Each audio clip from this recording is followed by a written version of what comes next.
कि गियर को शिफ्ट करते हैं, 2 नंबर कब चलाना है, 4 नंबर कब चलाना है। तो वो भी वहाँ पर वैसा ही था कि हम लोगों को ट्रेनिंग वगैरह दें और लोगों को इस बारे में बताएं, अवेयर करें लोगों को। I was just looking for the organisation which can make me discipline. मेरे सीनियर्स ने बताया कि इसमें ऑल इंडिया बेस्ट कैडेट एक है, तो तू इंग्लिश में अच्छा है तो तू इसमें चला जा।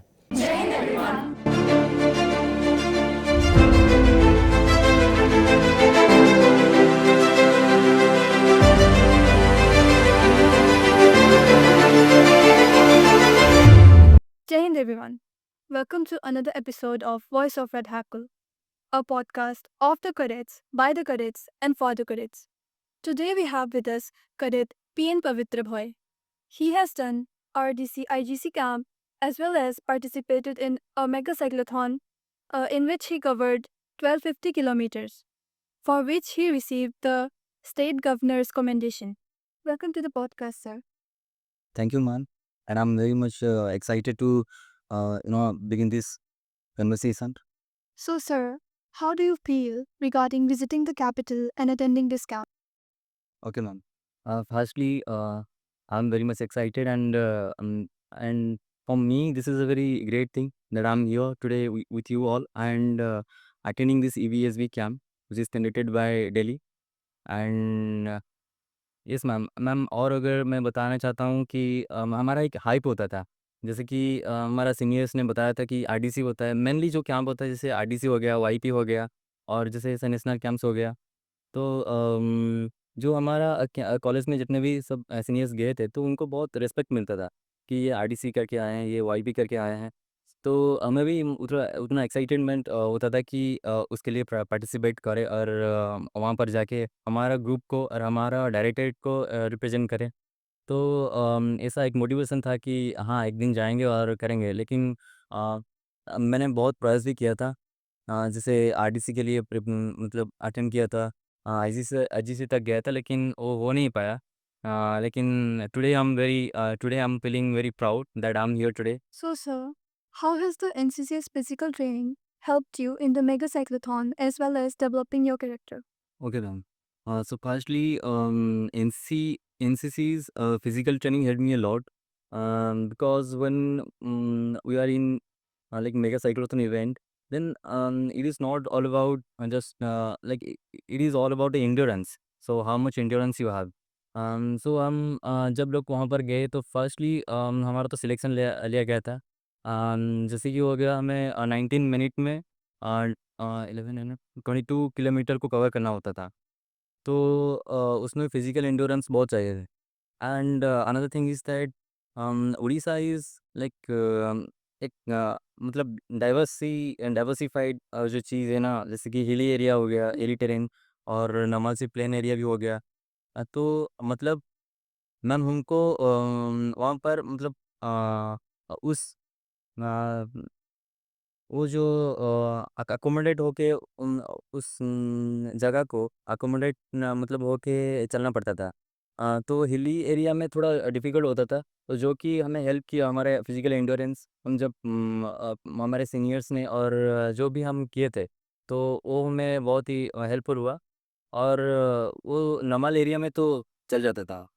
सो सर आपने बताया कि आपको ओडिशा गवर्नमेंट से कमेंडेशन मिला था जो कि अपने में ही बहुत बड़ी बात है बट सर आपको और आपकी फैमिली को कैसा लगा? यस मैम, ये तो एक बड़ी बड़ी बात है कि मैं मतलब उड़ीसा गवर्नमेंट के गवर्नर्स कमेंडेशन अवार्ड मिला था मुझे और मेरे घर में मैं जब बताया तो सब लोग बहुत खुश थे। मेरे पापा भी बहुत खुश थे, मेरे मामा भी बहुत खुश थे और क्योंकि ये सिर्फ मेरे लिए और मेरे घर के लिए नहीं था, क्योंकि मेरे गांव के लिए भी बहुत प्राउड का बात था।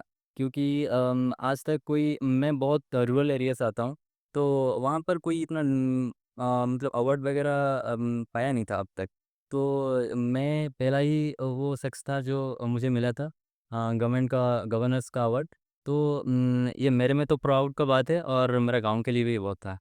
So sir you mentioned about participation in RDC, this IGC for best cadet, right? So how was your experience regarding that? I experienced a lot where I have participated all over the like Odisha's cadet. मैं पहले से तो मतलब बहुत सा शाय सा nervous और बहुत ऑकवर्ड वाला बंदा था। तो मुझे वहाँ पर जाके मतलब जीडी में जैसे हो गया डिस्कशन करना पड़ता था, सभी के साथ इंटरैक्ट करना पड़ता था। तो वहाँ पर मुझे ये सब सीखने मिला और डिसिप्लिन जो होता है एक इंसान को सही बनाने के लिए ज़िंदगी में डिसिप्लिन बहुत मायने रखता है। और वहाँ पर मुझे मतलब रियल डिसिप्लिन जो होता है वहाँ पर मुझे सिखलाई मिली। और मैम जैसे हो गया बेस्ट कैडेट के लिए जैसे हर चीज़ में बेस्ट होना चाहिए। जैसे बात करने से लेके सब कुछ में द फायरिंग ड्रिल सभी में अच्छा होना पड़ता था। तो मुझे मतलब हार्ड वर्क करना भी बहुत पड़ता था। तो ये भी सिखलाई मिल गई कि चीज़ें आसान नहीं है, तो उसके लिए काम भी करना पड़ता है जो बहुत। और मैं उसके लिए मतलब लगा भी बहुत। और मेरे सीनियर्स और मेरे साथियों की भी बहुत बड़ी योगदान थी इसमें। So, sir, would you like to share your experience from the Mega Cyclothon event? ये जो मेगा साइक्लोथॉन इवेंट था, ये हमारा ग्रुप हेडक्वार्टर उड़ीसा का ग्रुप हेडक्वार्टर कटक ने कंडक्ट किया था। और इसको 3 ऑर्गेनाइजेशन इसको स्पॉन्सर किया थे। जैसे हो गया युवा प्रशिक्षण ट्रस्ट उड़ीसा का और एक इलेक्ट्रिकल जो है वो स्पॉन्सर किए थे उसको। और इस मेगा साइक्लोथॉन इवेंट का मेन पर्पस ये था कि हम लोगों को मोटिवेट कर पाएँ। As we all know that NCC is one of the largest organisation in the world. So हम जितने भी ज़्यादा से ज़्यादा लोगों को ये मोटिवेट कर पाएँ कि एनसीसी को जॉइन करने के लिए और आर्म्ड फोर्सेस को जॉइन करने के लिए। और एक इसमें बहुत सारा इनिशिएटिव था, जैसे कि हम लोगों को रोड सेफ्टी के बारे में बता सकते हैं। और जैसे हो गया साइबर क्राइम के बारे में और वुमेन एम्पावरमेंट बारे में और बहुत सारे ऐसे इंसेंटिव्स था जो और एक बात है जैसे कि इसका रूटीन बहुत हेक्टिक होता था। जैसे कि हमको रात से 3 या 4 बजे से उठना पड़ता था और हमको प्रिपेयर भी होना पड़ता था उसके लिए। और हम उसका फ्लैग अप भी हम करेंगे और उसको टेंट वगैरह सब क्लोज़ करके हम भी जाएँगे।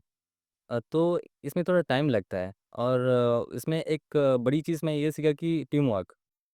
क्योंकि हम 20 आदमी थे और उस सबको टेंट वगैरह लगा के स्टेज लगा के सब कुछ हम प्रिपेयर करते थे। उसके बाद फिर सब कुछ होने के बाद फिर क्लोज़ करके फिर हम जाते थे, हमारा जर्नी स्टार्ट करते थे।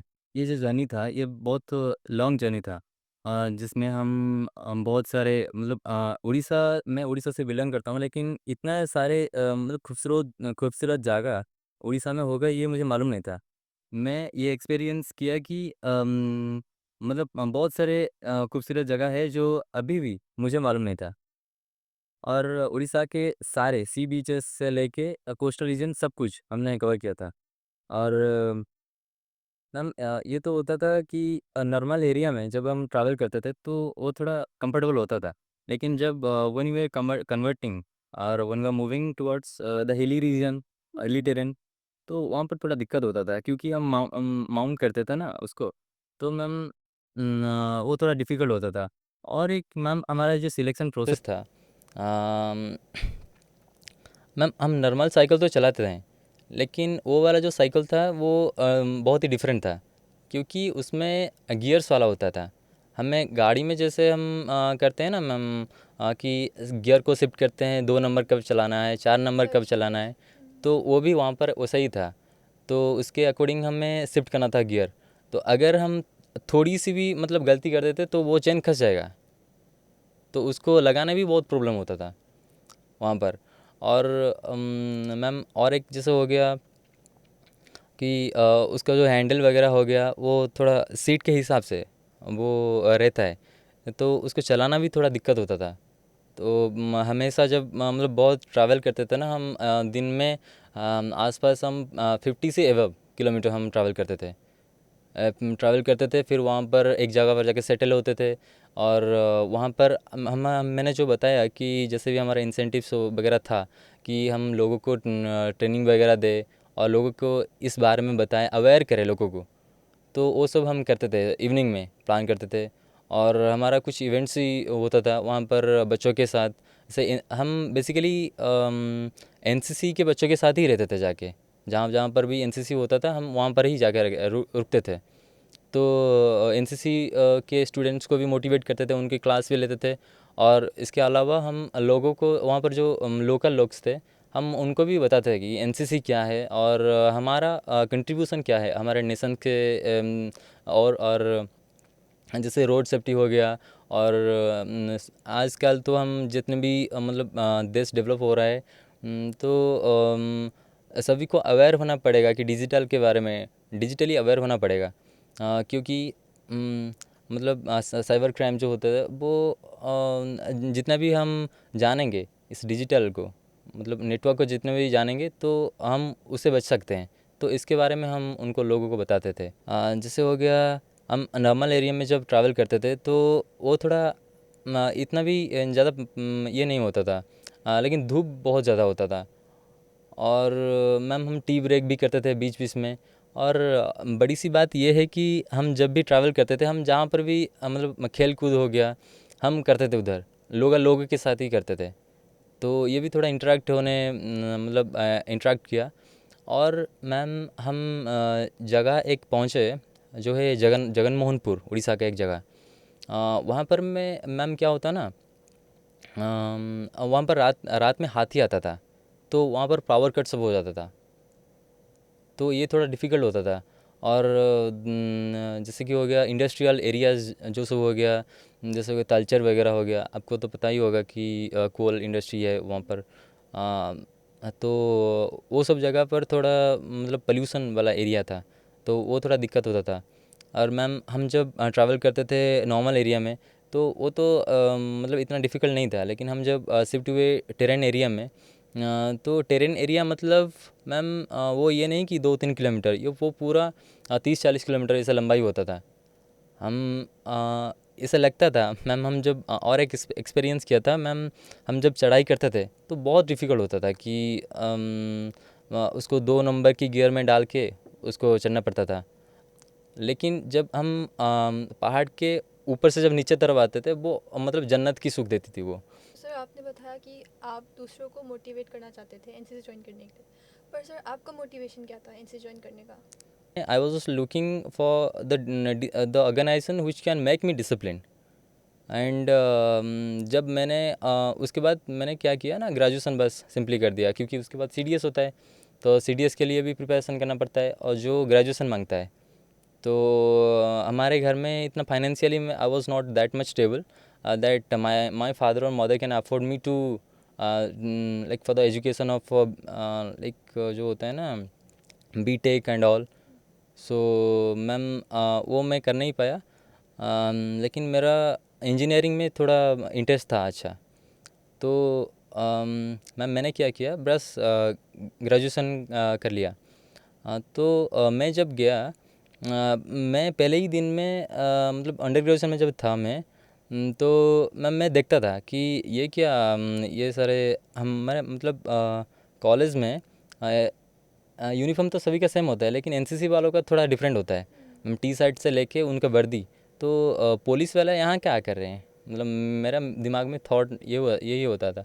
और जितना भी इवेंट्स होता था वो सभी वो ही प्लान करते थे, तो सभी के बाद भी वो मतलब सभी उनके ही बात मानते थे। तो मैं भी पूछने लगा कि ये कौन है और ये क्या ऑर्गेनाइजेशन है। तो मैं पहली बार हमारे एनओ सर से मीट किया था, और उन्होंने मेरे को बताया कि ऐसे ऐसे होता है और उसके इंसेंटिव्स जो जो है इसमें ये आपको मिलेगा और ये चांस है। Then I went for the selection process and ma'am, I was little bit like physically strong, so that is why I got selected for the like NCC, because इतना भी सिलेक्शन उतना भी टफ नहीं है। बस हमारा college का बस 4-5 राउंड माना होता था, और उसके बाद 25 पुशअप्स एंड सिटअप्स वगैरह होता था। तो टफ तो मतलब इतना भी टफ नहीं था जो हमें मतलब सिलेक्शन नहीं हो पाएगा, तो सिलेक्शन हो गया आराम से। और मैम जब आया तो एनसीसी में हमारे सीनियर्स तो पहले मैम मतलब आईडीसी बहुत कर चुके थे, तो उनको बहुत रेस्पेक्ट मिलता था। हमारे मतलब मैम जितने भी इवेंट्स होता था, मतलब एमएलए आ गए, कोई भी आ गए, जैसे बहुत बड़े जो होते थे तो उनको वो अवार्ड वगैरह देते थे और उनको भी बहुत लोग जानते थे।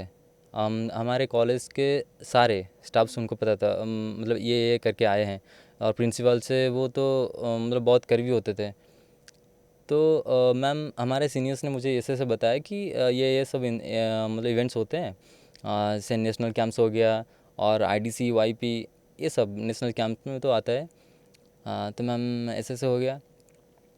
तो ma'am when I was in my first year, then I was not that much confident in speaking English. Even I was not known how to speak in Hindi, because my language is not Odia, Hindi or English. My language is totally Odia, and I'm coming from the place where no one doesn't even know how to speak in English or how to speak in Hindi language. सो मैंने English इसीलिए सीखा कि NDA के लिए सीखा था मैंने, क्योंकि वहाँ पर इंटरव्यू जो होता है, so in the whole interview you have to speak in English only, the normal conversation that will be held in only in English language. So it was literally playing such a imperative role in SSB interview.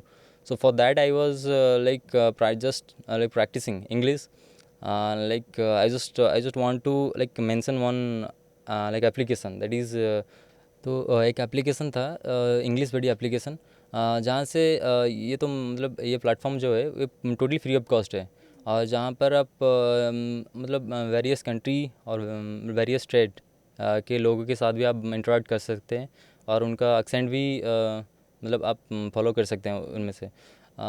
एक ऐसी platform है जहाँ पर आप हर तरह के लोग मिल जाएंगे। तो ये एक प्लेटफॉर्म है जहाँ से मैंने इंग्लिश सीखा था। और मैम तो मैं ज़्यादा इंग्लिश में मतलब डिबेट वगैरह देता था मेरे कॉलेज में। तो मैम मेरे सीनियर्स ने बताया कि इसमें ऑल इंडिया बेस्ट कैडेट एक है, तो तू इंग्लिश में अच्छा है तो तू इसमें चला जा। और मैं ड्रिल में भी अच्छा था, तो ड्रिल में तो फायरिंग में मैं इतना अच्छा नहीं था। तो मैम मैंने उसके लिए आरडीसी के लिए अप्लाई कर दिया था, और टीएसी में मेरा हो गया था, लेकिन मैंने आरडीसी के लिए अप्लाई किया था ना, तो मेरे सीनियर्स ने मुझे मना किया कि तू टीएसी में मत जा। तो आरडीसी आईयूसी कंप्लीट कर दिया, और आईसीसी तक जब गया तो मेरा फायरिंग उतना अच्छा नहीं था, तो मैम उसके लिए मैं डिस्क्वालीफाइड हो गया। और मैम तो यही मोटिव होता था कि मुझे डिसिप्लिन कौन सिखाएगा, तो विच आई वॉज टॉकिंग अबाउट। तो एक जो होता है ना मैम, टर्नआउट से लेके एक एनसीसी कैडेट का बात करने का तरीका जो होता है वो सब कुछ डिफरेंट होता है। वो नॉर्मल स्टूडेंट के मतलब नॉर्मल स्टूडेंट के साथ हम जब कंपेयर करेंगे उसको, तो ये टोटली डिफरेंट है। तो actually whatever you are seeing in me right now is not actually what I was in 2 years back. So I was totally transformed in these 2 years. Ma'am यही होता है। और मैंने उसके लिए मतलब गया था आईडीसी के लिए, लेकिन आईजीसी तक ही मैं जा पाया, और इस साल तो मैंने अटेंड नहीं कर पा रहा हूँ, क्योंकि मेरा थोड़ा मतलब थोड़ा कुछ सर्कमस्टांसेस ऐसे ही हो गया है, तो उसके प्रॉब्लम से मैं नहीं जा पाऊँगा। So now let's move on to the rapid fire round. So sir, what's your go-to source of motivation in a tough time like a mega cyclotron? Unstoppable, never stop until you reach your destination. Sir, what's one thing that you always carry in your pocket during a camp? Yes, ma'am, chewing gum. Sir, which one would you prefer? Group discussions or late evening drills? Group discussion, ma'am. So sir, thank you so much for your time today. I hope we all got to learn lots of things. I sure did. Do you have any message for the audience? Yes, ma'am. I'm very much grateful for your podcast, and thanking you all for inviting me on this podcast. And message ये रहेगा कि मतलब ज़िंदगी में जब तक success ना हो तब तक रुकना नहीं है। There is no limit for the achievements. Thank you, sir. Thank you ma'am. Jai Hind. जय हिंद।